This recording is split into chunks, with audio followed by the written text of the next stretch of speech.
The minds that changed history had something in common that nobody talks about. Not intelligence, not work ethic, not the particular domain they happened to master. Something stranger than any of those.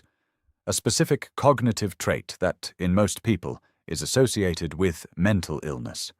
That has been found in multiple studies to be elevated in people with schizophrenia and bipolar disorder, that most people, if they experienced it at full intensity, would find destabilizing rather than useful, and that appears in a specific, modified form in virtually every person who has produced genuinely transformative creative work. The trait has a name that most people have never heard: Reduced Latent Inhibition. And once you understand what it is and why it matters, you will never look at the relationship between creative genius and eccentricity the same way again. Your brain is filtering right now, not consciously, automatically, at a rate so fast and so comprehensive that you have no awareness of it happening. Every second, your sensory system is bombarded with an extraordinary volume of information. The pressure of the chair against your body, the ambient sounds of the room, the peripheral visual field, the specific quality of the light, the smell of the air, the slight muscular tension in your shoulders, the texture of your clothing against your skin. If your brain registered and processed all of this simultaneously, normal cognition would be impossible. You would be overwhelmed by input before you could form a coherent thought. So the brain filters. It identifies stimuli that have been repeatedly encountered without significance, stimuli that have proven, through experience, to carry no relevant information, and reduces their processing priority. Pushes them below the threshold of conscious awareness. This process is called latent inhibition. Latent inhibition is the brain's relevance filter. When you encounter a familiar stimulus, a door handle, the color of the walls, the particular hum of a building's ventilation system, your brain recognizes it as previously processed and irrelevant. It is inhibited from full conscious processing. It becomes background, invisible. This is efficient.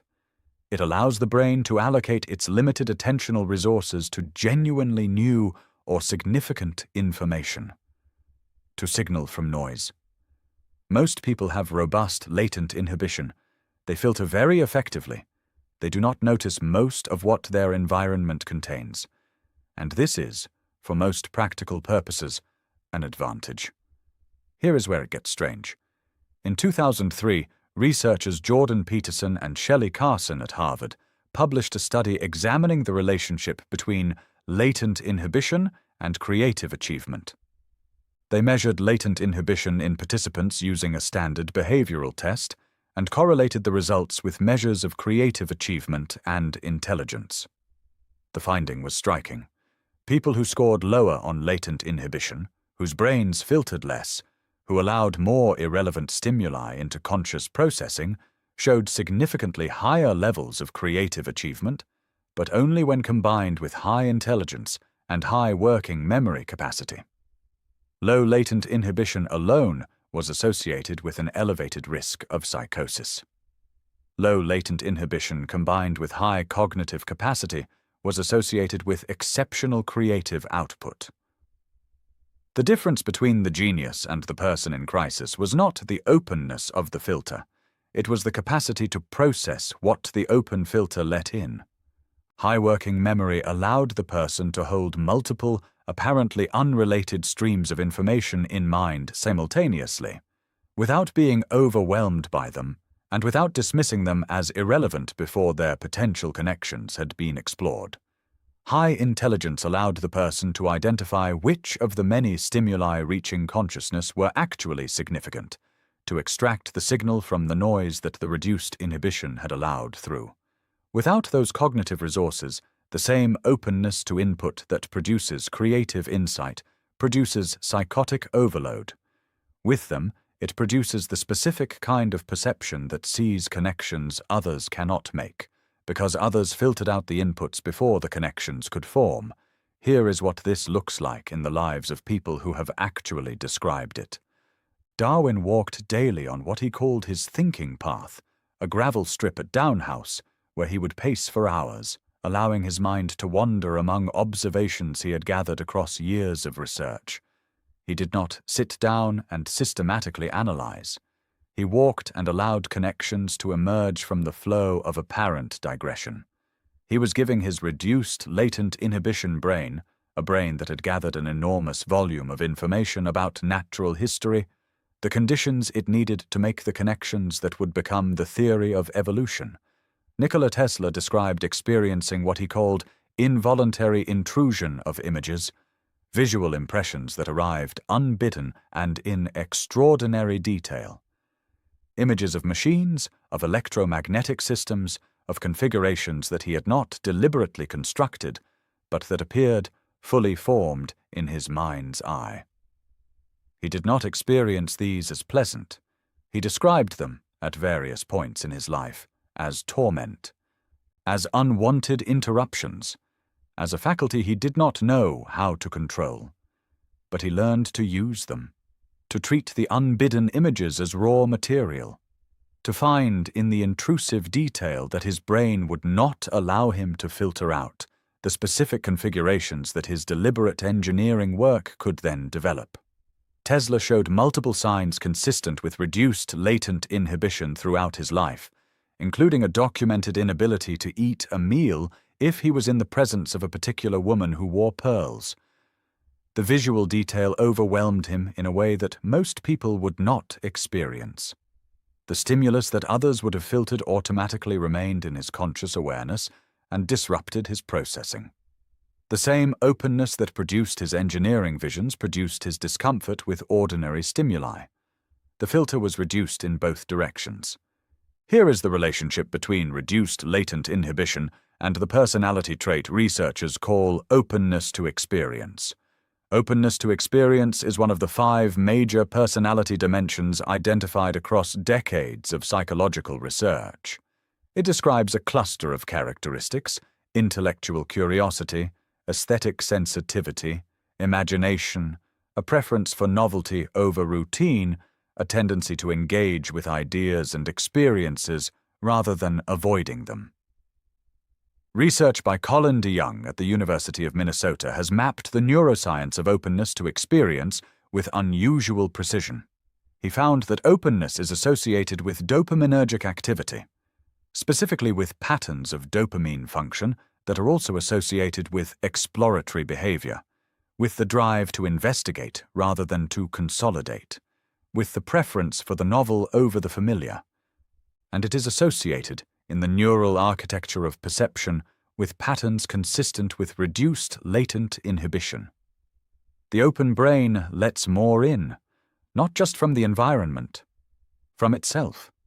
The same neural architecture that reduces the filtering of environmental input also reduces the filtering of internal associations. Thoughts, memories, images, connections between apparently unrelated concepts, these are also subject to a form of inhibitory filtering in most people. Ideas that seem irrelevant are dismissed before they reach conscious awareness. The low latent inhibition brain allows more of these internal connections to surface, including the ones that seem, at first encounter, too strange to pursue, including the ones that turn out, on examination, to connect things that the world had not previously thought to connect.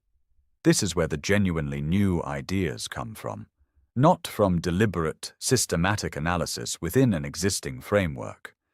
From the association that a more efficient filter would have blocked before it arrived. There is a specific concept that directly relates to this mechanism. Researchers call it defocused attention. Most cognitive tasks benefit from focused attention, the ability to direct processing toward a specific target and exclude everything else. Focused attention is what allows you to read without being distracted by ambient noise, to solve a math problem without being derailed by irrelevant thoughts. Focused attention is efficient. It is what most of modern life is organized around. But focused attention has a significant limitation. It specifically prevents the kind of broad, associative, cross-domain processing that produces genuinely novel connections. Because the connections that are most novel are almost always connections between things that focused attention, by its nature, would not hold simultaneously. Research by Sarnoff Mednick at the University of Michigan, who developed the Remote Associates Test, a measure of creative thinking, found that people who score highest on creative problem-solving tasks show a characteristic cognitive profile. They maintain a more diffuse attentional focus.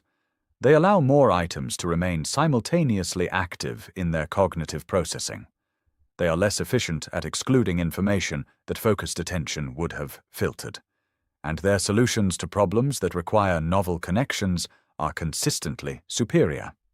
The efficiency of focused attention comes at a direct cost to the kind of thinking that produces genuinely new ideas. The two cognitive modes are not simply different, they are in competition for the same resources, and most modern environments heavily optimize for one at the expense of the other. Here is the specific connection to eccentricity. The reduced latent inhibition that characterizes creative genius is not something the individual controls. It is a trait, a biological feature of how their nervous system processes information. And it produces, in daily life, experiences that are genuinely different from what most people experience. More noticing, more awareness of details that others have filtered out, more connections forming between things that most minds have categorized as separate and unrelated. This produces a cognitive experience that, from the outside, often looks odd. The person who gets lost in apparently irrelevant details, who pursues tangents that nobody else sees the point of, who cannot seem to organize their attention the way the environment expects, who finds the apparently simple overwhelming in ways that others find difficult to understand. Many of the figures most celebrated for their creative contributions showed behavioral profiles consistent with reduced latent inhibition in contexts beyond their primary work. Edison's intense, sometimes irrational focus on specific problems, Darwin's daily walking ritual, and his known difficulty with standard social demands, Tesla's well-documented idiosyncrasies around food, touch, and certain sensory stimuli. These were not separate from their genius. They were expressions of the same underlying neural architecture. The reduced filter that let the creative connections through also let everything else through. There is a researcher named Shelley Carson at Harvard whose work synthesizes decades of research on the neuroscience of creativity. Her central argument is that creative cognition is not a single ability. It is a set of brain states that operate at different times, in different proportions, serving different stages of the creative process. The generative phase, where new connections are made, where raw material is gathered, where apparently irrelevant inputs are allowed to coexist without being resolved, benefits from the defocused, low inhibition state, from reduced filtering, from the broad associative processing of a brain that is not yet organized around a specific goal. The evaluative phase, where raw material is assessed, where promising connections are distinguished from dead ends, where the work is shaped into communicable form, benefits from focused analytical processing, from the ability to hold a specific standard and measure against it.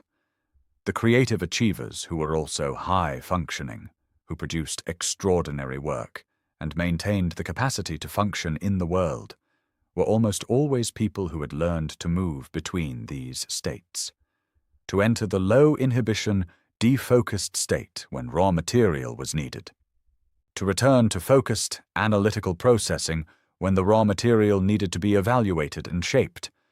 Not everyone manages this transition cleanly. Some creative people are too much in one state, permanently low inhibition, producing constant associations without the evaluative capacity to distinguish signal from noise, permanently focused, producing technically excellent work without the generative spark that makes it genuinely new. The ones who changed fields were the ones who could access both, and who had, usually through hard experience, developed enough self-knowledge to know which state their work currently required.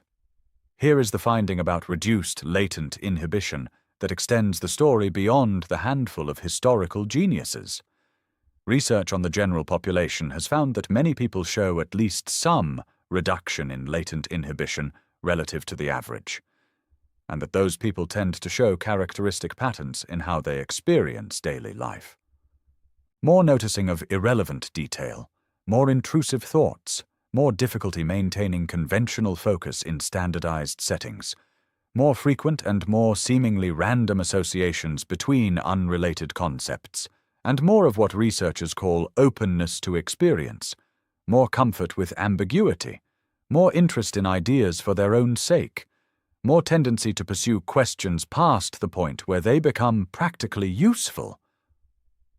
These are the characteristics that most educational and professional systems reward inconsistently at best and penalize at worst. The student who asks why when the teacher wants to move on, the employee who notices the problem nobody was looking for, the researcher who follows the anomaly instead of the plan. In contexts organized around efficiency, standardization, and predictable output, reduced latent inhibition is a liability. In contexts organized around discovery, innovation, and the development of genuinely new understanding, it is precisely what the task requires.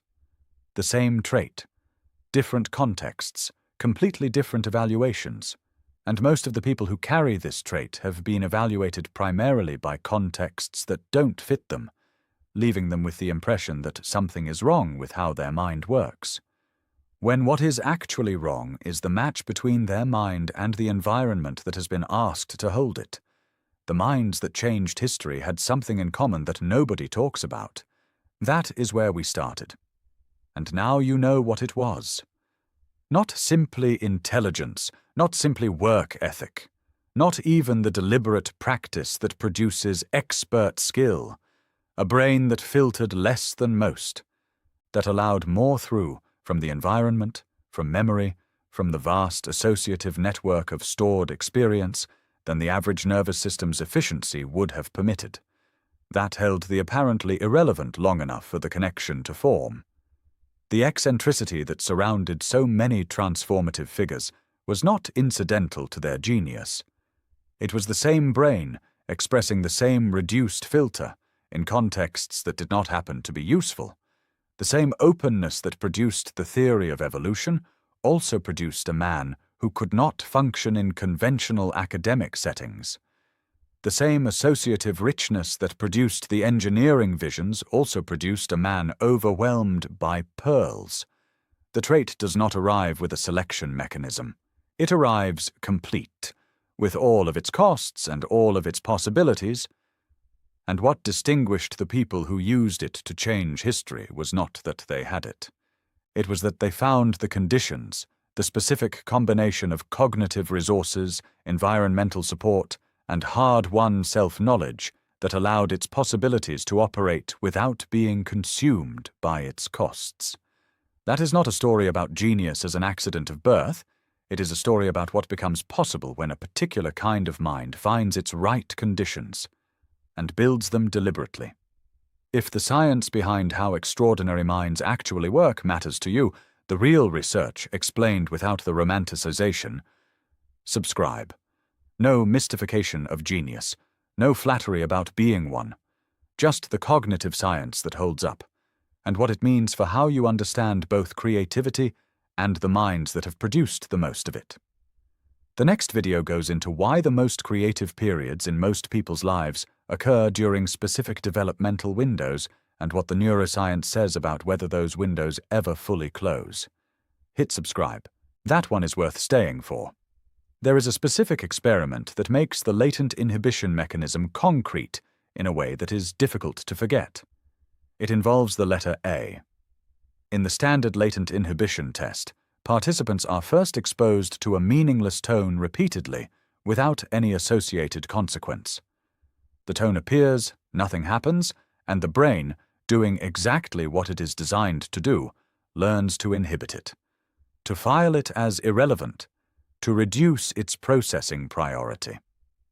Then participants are asked to use that same tone as a cue in a new learning task, where the tone does predict something meaningful. Most people take longer to learn the new association. The pre-exposure has established the tone as irrelevant, and overriding that classification requires cognitive effort. People with reduced latent inhibition show minimal interference from the pre-exposure.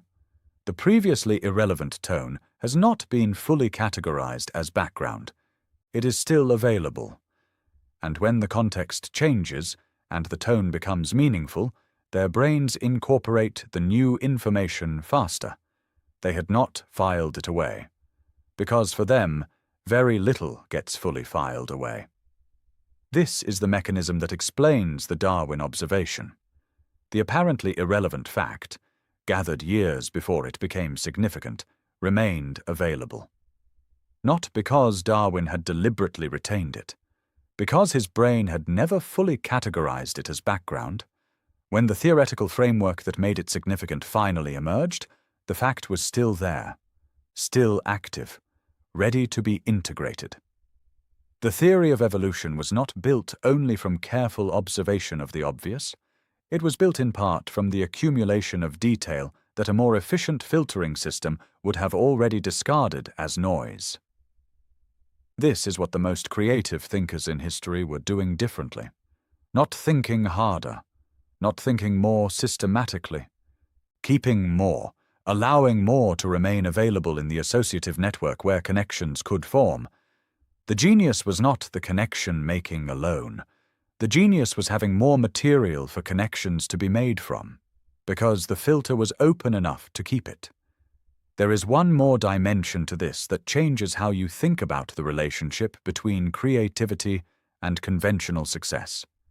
The institutions that most reliably produce the credentials associated with intelligence, schools, universities, professional training programs, are almost universally organized around focused attention, predictable output, and the efficient processing of established information. They are optimized for the trait profile that reduced latent inhibition is not. Research on academic performance and creativity has found a consistent and somewhat uncomfortable pattern. The personality trait most associated with creative achievement, openness to experience, closely related to reduced latent inhibition, is only weakly correlated with academic performance. And in some studies, it is slightly negatively correlated with the specific measures of academic performance most emphasized in conventional educational settings: standardized test scores, grade point average, compliance with structured assignments. This does not mean that creative people are less intelligent than high academic performers. They are often more intelligent, but their intelligence expresses differently, through the kind of thinking that standardized assessments were not designed to measure and that structured educational environments were not designed to reward.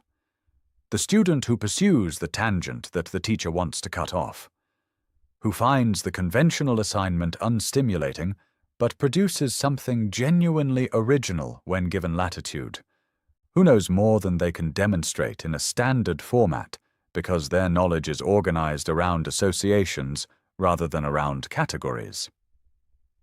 Many of the figures most celebrated for their intellectual contributions were mediocre students. Darwin described himself as an average academic who found the conventional curriculum unstimulating. Einstein failed his first entrance exam to the Swiss Federal Polytechnic. His teachers described him as inattentive and unable to follow conventional instruction. The institutions designed to identify and develop intelligence did not identify them as its most promising expressions, because the intelligence they had was not the kind the institutions were measuring. This is not an argument against education. It is a precise description of what education is optimized for, and what it sometimes misses. And it matters because many people who carry the trait described in this video have spent years believing they were not as capable as other people, based on the specific performance measures that their cognitive profile happens to be least suited to. They were not measuring what they were actually capable of. They were measuring how well their particular kind of mind fits a particular kind of structure. Those are not the same measurement.